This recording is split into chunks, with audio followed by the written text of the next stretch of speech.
ISF কর্মী খুনের মামলায় আরাবুলকে অ্যারেস্ট করে লালবাজার নিয়ে যাওয়া হচ্ছে।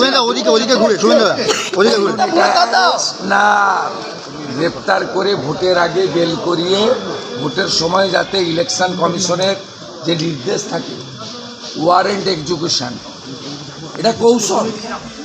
আপনারা সাদা চোখে ভাবছেন যে পুলিশ রাজধর্ম পালন করছে, না, মমতা পুলিশ এসব করে না।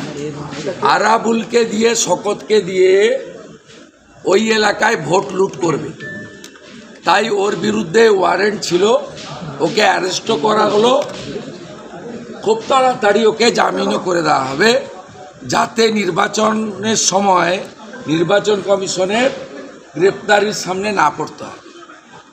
মানে এটা কি একদম পুরো মানে প্ল্যান করেই এরকম এ পরিকল্পিত? আপনাদের মনে হচ্ছে রাজধর্ম, মমতা পুলিশ এসব করার লোক নয়।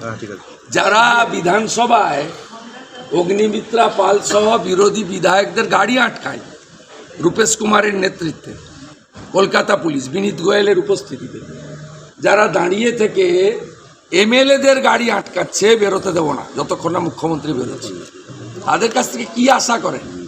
রেড রোডে তৃণমূলের ধর্ণা মঞ্চের পাশে কলকাতা পুলিশের ক্যান্টিনের যে মোবাইল গাড়ি, সেই গাড়ি থেকে ওদের তথাকথিত ধর্নায় আসা লোকদের ফুড প্যাকেট দিচ্ছে।